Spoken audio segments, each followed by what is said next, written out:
Hi there, Mick Corrigan here from Action Coach, and today I'm with Mike Walden. Mike is the managing director at Hopewiser. Welcome, Mike. Great to meet you. Thanks, Mick. Nice to meet you too. Great to be Tell us here. all about tell us all about Hopewiser. Hopewiser. Well, where do I start? We've been around since the early 80s. What we do is, I think, pretty simple. We take a single piece of data that everyone tries to capture and we turn it into actionable data that provides profitability back into every business. We're based in Manchester near the airport and we've got an office in Australia. So we're kind of really global. So explain that single data converting it into actionable data. Yeah, well, I was just going to say, I mean, what does that mean to an average person? So, kind of someone that might be listening to this, it might just, we mean we take um, the address and we make sure it's accurate. We check the bank details to make sure they're valid. We look at emails to make sure they're valid. Is the phone number valid? All of the stuff that will save time, cut costs, and stop problems before they happen. If you think about a delivery company, well, what happens if you get the address wrong and you've got the wrong postcode? It's going to go to the wrong place. An insurance company. Okay, how can you insure a business or a premise if you don't know which business or premise that you're going to insure? Where's your car going to be parked? And so on and so forth. So we take all of that. We use the raw mail data. We overlay it with other data sets to give it that value, and then we provide it to our customers. So what they do is they can capture the data, verify the data, and then we can help them enhance it. So they can go, right, okay, I know where you live. I know you say you are who you say you are. You know, this is what we'll quote you for your insurance. This is where we will deliver your products, etc., etc. So it's a real stringent cleansing of the data then. Well, yeah, and when you think about it in what's going on recently, there's lots of issues and challenges that people have had around security and privacy of data getting out there.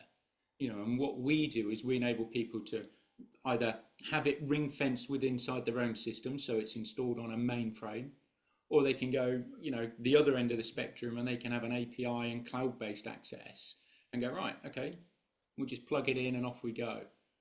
But if the data's not right and the data's not accurate, you kind of, as they say, you put rubbish in, you'll get rubbish out. Absolutely, yeah. And how's that progressing for you? Well, I think overall, really good. Um, I think we have a similar challenge to kind of every business, and that's how do we attract more customers? How do we grow? How do I spread the word about Hopewiser to a wider audience? Because we think we're the best. Everyone does. Everyone says they're the best, they're the unique, they're the number one, they're award winning, and blah blah blah blah.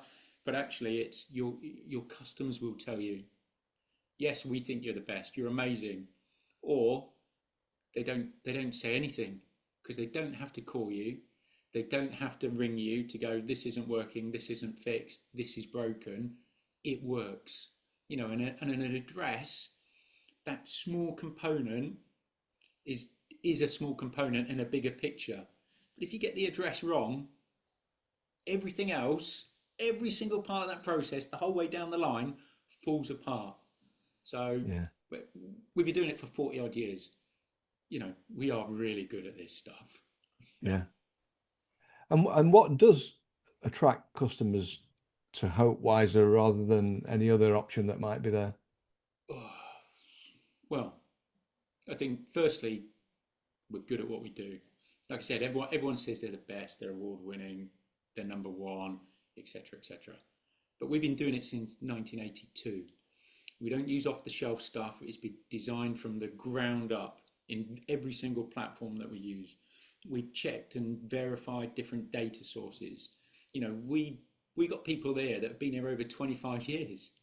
They've got real lived world experiences of what works and why. We couple that with accuracy. That's everything. If it's not right, it's not right. I I play football. You know, if you miss, you miss. You could hit the post, it could miss. You could miss by an inch. You may as well hit the corner flag. You've still missed. You know, so we make sure it's right. And then third is kind of our support. Our support's amazing. Not because customers need our support for our products, is they tend to ring us about everything else. And because we're so helpful, they got, you know, the team just will answer their questions and queries and fix it for them. It's a bit, why are you helping them with this? That's not us. We're like, yeah, but we like them. We like our customers and we want to help them. Okay, cool, get on with it. Brilliant. And you're obviously well established. You're doing well. You're experts in your field. What does the future look like? The future, gosh, if only we all had crystal balls, hey, and we could see into the future, we'd be like lottery winning kind of multi-millionaires, and kind of we'd have invented AI years ago. I think that the challenge is data.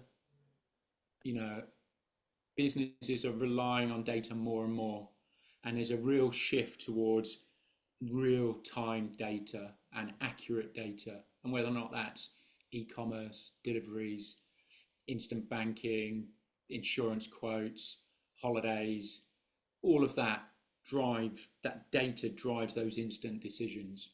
And so as we get more integrations, more cloud, I think that's where the challenges are.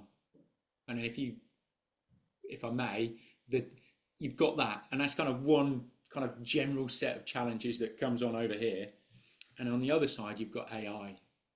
Yeah. And is AI a challenge or an opportunity? I think it's an opportunity, but you've got to balance that with all of the privacy regulations, cyber fraud, cyber security issues that are on the rise. You know, customers expecting instant kind of amazing service. You've got to take AI and find a way to help that improve either your efficiencies within the business or the service offerings that you provide, because people are starting to just expect it. And I think that our big task is trying to stay ahead of that curve or that wave of demand that's going to come down the road. Hmm. Exciting though. Yeah, absolutely. And looking back, with your time with Hopewiser and maybe in your career, what are the key learnings you've picked up that might be useful to share with the listeners? Well, I think everyone's different and everyone has their own approach. For me, I've always tried to be as honest as I can with the people that I work with, because I think if I can't do that, then I can't expect them to be honest back with me. You can't stand still. Um, Everything's changing. It's always in a state of flux, and you've got to just try and ride that wave as best as you can. You've got to keep being curious, keep learning, keep developing. Um, Bring a sense of resilience, because you're going to fail. Something's not going to work. You've got to Mm. learn from it quickly and then move on and take that learning with you and forwards. And again, it's being honest. You know, I openly share with the teams, when I get stuff wrong. Oh yeah, I've made a bit of a mistake there. I'm sorry. That's my fault. That's my bad. You know, we're only human. It's okay. You know, we'll Absolutely. get Yeah. over it.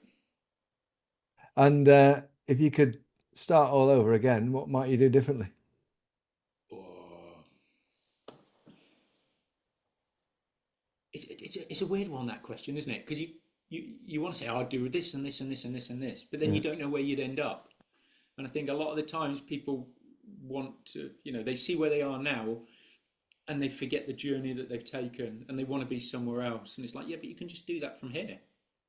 You know, I think I think I have two things that I've really learned. One is um, be patient. And I need to be patient with the team, because I demand a lot and I want a lot, and I have lots of plates spinning, and I want to do lots of things, and I want them to do lots of things, and they do, but they want to do it right. They want to be accurate. They want to make sure it's going to work for our customers. I'm like, come on, we can do more. And I need a bit of patience with them because they're doing good stuff. Um, and then the second would be don't be afraid to fail. Everyone says it. All your best learnings come from when you fail and things go wrong. It's okay. Just don't make the same mistake twice or three times. Take that learnings, fail quickly, and then get on to the next bit. But don't dwell on it. Move on. Get on with it. Yeah, fail quickly, learn fast, and act even quicker. Yeah, definitely, definitely. It sounds easy, doesn't it? When you phrased it just like that, it sounds such a simple thing to do, and everyone goes, yeah, yeah, yeah, yeah, yeah, yeah, and then they go, yeah, because everyone says they're happy to change. Yeah, yeah, yeah. I will change. We're all up for change. But if you ask them, what about the others? Do you think they're up for change? No, they're not. He's not. She's not. They're not. They're not. And everyone says the same thing. I'm up for change, but no one else is. Come on, you can do it. Yeah. Mike, that's been absolutely brilliant. Thank you very much. And I wish you all the best for the future. Yeah, brilliant. Thank you, Mick. It's been a pleasure.